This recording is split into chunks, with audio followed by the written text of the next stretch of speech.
For those who complain that cars all look the same nowadays, this single-handedly dispels that notion. The second-generation MINI Clubman looks like nothing else, except for maybe another Mini.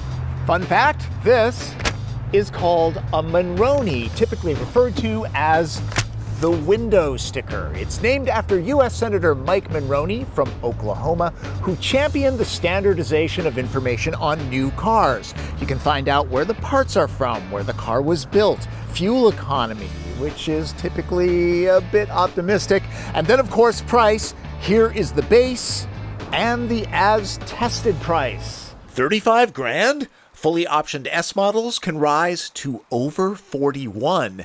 Those who like the compact size and bulldog design could nix the Chesterfield leather chairs at $1,700, or the $5,200 fully loaded package that includes the big glass roof and audiophile sound, but it's all so appealing.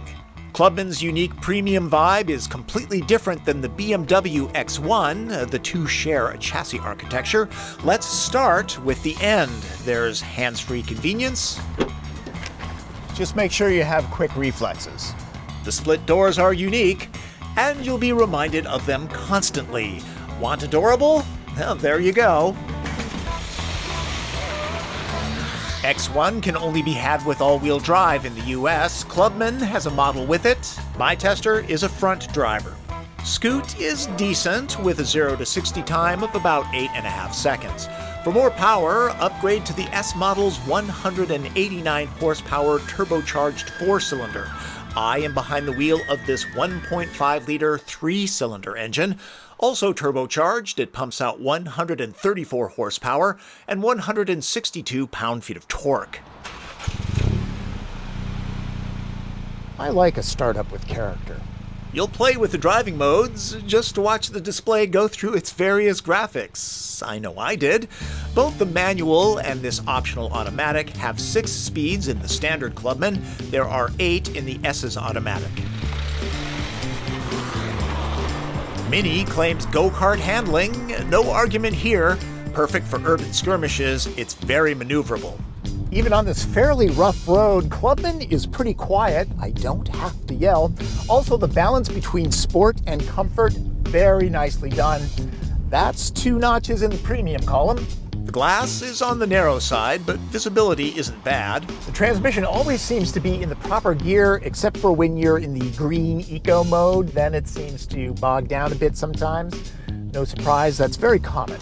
The 3-cylinder is not quite as fuel efficient as the 4 cylinders in, say, Volkswagen Golf and Mazda 3, and Mini prefers premium gas. Nope, not going to make the big Mini comment. All vehicles have grown in size over the years, and this might be the biggest car the brand makes, but still, it's what, a foot shorter than a Mazda 3? Not exactly huge. Personality is big in the cabin, though. Automakers cut costs by reusing buttons and hardware.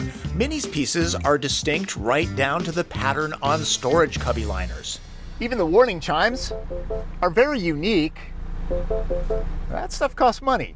There are plenty of places to stash things. I don't remember seeing visors like this in other cars, and of course the switchgear is pure Mini. The graphics are different, but BMW's iDrive user interface is lurking in here.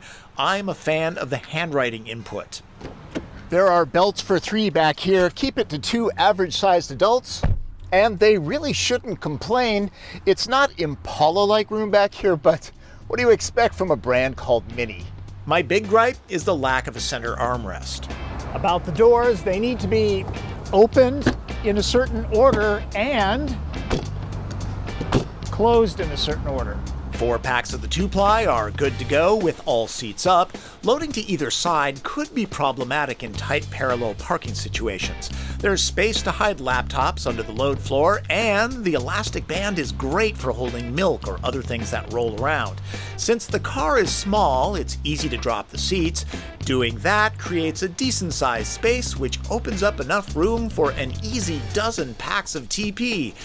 Though I'm guessing most of you will load a bike or something. The distinct Mini look And these makes it hard to directly compare Clubman to other vehicles, even with Senator Mulroney's attempt at standardization. Take away the spendy options, and its personality still shines through. The squared-off chunky Clubman is a small, practical package that doesn't fit into any one box. There are other things a buyer can do to drop the price of a Mini. This particular paint, pure burgundy, not Ron Burgundy, is a $500 option, and going with a manual transmission keeps $1,500 in your checking account. However, part of the Mini experience is customizing the car with all sorts of details, including stripes and such.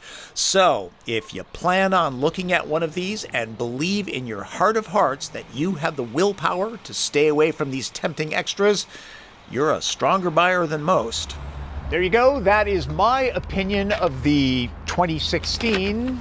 Got that information off the MINI Clubman. Thanks, Mike Mulroney, for giving us standardized information. And you can thank me for giving you nerdy information. That's Driven. I'm Tom Voelk.